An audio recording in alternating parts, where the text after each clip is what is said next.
एक और क्वेश्चन पूछूंगा इसी जी में जी जी पूछिए। कि जब कभी भी आपको एंग्जाइटी होती है हाँ हाँ।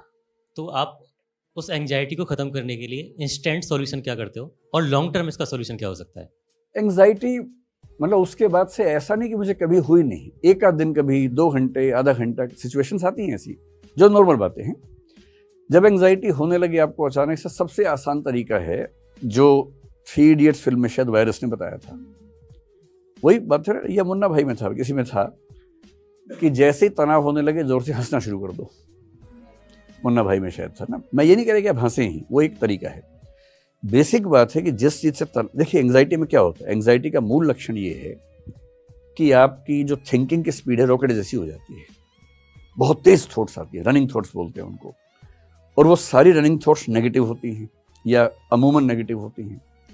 तो नेगेटिव थॉट्स का बहुत तेज गति से आना एंग्जाइटी है। एंग्जाइटी को रॉकेट साइंस नहीं, सिंपल सी बात, एंग्जाइटी ये होती है, ठीक। ये हम सबके साथ होता है, नॉर्मल सी बात है। अगर दिन में सप्ताह में एक आध बार हुआ तो नॉर्मल बात है, कोई तनाव की बात नहीं है। ज्यादा होने लगे तो चिंता की बात है। और जब ये एंग्जाइटी साइकोसोमेटिक बन जाती है, साइकोसोमेटिक का मतलब है साइकोलॉजिकली शुरू होके बॉडी पे असर पड़ने लगे, सोमेटिक हो जाए।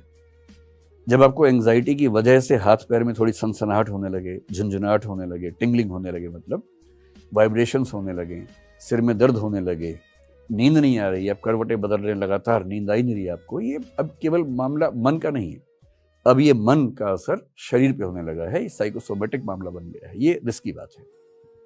और अगर ये 2 सप्ताह लगातार चल गया तो ये डिप्रेशन हो जाएगा। उसके बाद डिप्रेशन की परिभाषा है कि कम से कम 2 सप्ताह की वो अवस्था हो और आप हेल्पलेसनेस, पर्पसलेसनेस, वर्थलेसनेस ये सब महसूस करें कि जीवन का सार नहीं है, मेरे आसपास कोई नहीं है, मैं अकेला हूँ, निराश हूँ, अवसाद में हूँ, हताशा में हूँ, निरर्थक हो गया हूँ।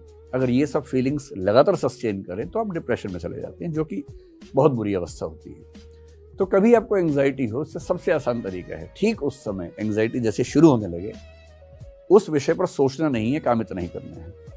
पर इतना आसान नहीं, आप जिस पे नहीं सोचना चाहेंगे सारे विचार उसी पे आते हैं उस समय। तो अगर मैं कहूँ कि मेडिटेशन कर लो, वो सब उस समय होता नहीं है, मुझसे तो नहीं होता है, आपसे शायद हो जाता हो, मुझसे तो नहीं होता है। तो सबसे अच्छा तरीका उस समय आपको फिल्म देखना शुरू कर दें या रील्स देखना शुरू कर दें। रील्स में ऐसे बहुत इंटरेस्टिंग इवेंट्स होते हैं 10-10 सेकंड के। मैंने पहली बार अभी इंस्टाग्राम 4-5 दिन पहले या 10 दिन पहले ही डाउनलोड किया, तो एक दिन गलती से रील चल पड़ी, तो मुझे लगा बड़ा सही चीज़ है तो अब मैं दिन में 2-4 बार 5-5 मिनट रील्स देख लेता हूँ। उसमें बहुत जोकर टाइप के लोग भी होते हैं, बड़ी हंसी आती है, हंसी मजाक भी, कभी डांस देख लिया, कभी कुछ देख लिया, लेकिन कुल मिला के मन लग जाता है। तो अगर आप रील्स रात दिन देख रहे हैं तो दिक्कत है, लेकिन 1 घंटे में 1 मिनट रील देख के अगर आपका मन बहल जाता है तो क्या बुराई है। तो जब भी ऐसा एंग्जाइटी जैसा हो, कुछ तुरंत दिमाग बदलिए, कोई गेम खेल लीजिए।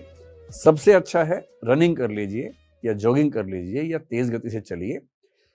देखिए एंग्जाइटी नेगेटिव हार्मोन्स को बढ़ाएगी, इतना ही करने की पॉजिटिव हार्मोन्स को ले आना है। और पॉजिटिव हार्मोन्स कैसे आते हैं, अगर किसी से मोहब्बत करते हैं उसको फोन कर लीजिए, ऑक्साइटोसिन रिलीज हो जाएगा। ऑक्साइटोसिन क्या है, लव हार्मोन है, उससे आप अच्छा फील करते हैं। या आप ऐसा कीजिए, थोड़ा तेज चलिए, भागिए, तो एंडोर्फिन्स रिलीज हो जाएंगे। एंडोर्फिन्स का मतलब है कि एक हैप्पी फीलिंग आती है एक्सरसाइज करने के बाद, डिप्रेशन टिक ही नहीं सकता उसके सामने। ये डोपामाइन है, जब आप अच्छे लोगों से मिलेंगे, कुछ अच्छा इंटरेस्ट से काम करेंगे तो वो रिलीज हो जाएगा। ये सेरोटोनिन बेसिकली एक हार्मोन है जो आपके मूड बैलेंसिंग करता है। ये 4 हार्मोन चाहिए, इनमें से जो सबसे आसान लगे उस समय। अकेले हैं, रनिंग, चलना शुरू कर दीजिए। किसी ऐसे व्यक्ति के साथ जिससे प्रेम करते हैं उसके साथ थोड़ा बैठ जाइए, अच्छा हार्मोन आया तो वो शांत हो जाएगा। इतना ही खेल है बस, और कोई ज्यादा